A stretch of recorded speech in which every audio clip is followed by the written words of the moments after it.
Hello everybody. I think by now it's a bit of a tradition that I do my upcoming API events videos on my bike rides. Here I am at a beautiful lake in Switzerland, on a local lake. It's a wonderful spring day and I want to talk about API Connect. API Connect is coming up April 13th to 15th. Has a great lineup of speakers. I was lucky enough to be part of the organizing committee together with Mike Amundsen.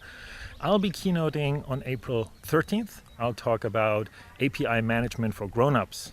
I'll talk a little bit about the history of API management, and I'll walk you through the development of API gateways, then API portals, now to API catalogs, and how all of these things teach us that more and more we see APIs mostly because of their value and not so much because of their technical details. So come and join. Registration is free. I hope I'll see you there. And once again, April 13th to 15th, API Connect. Used to be in Brazil, now it's virtual. For me, it'll be here in Switzerland. It's not too bad. So I hope to see you there. Bye.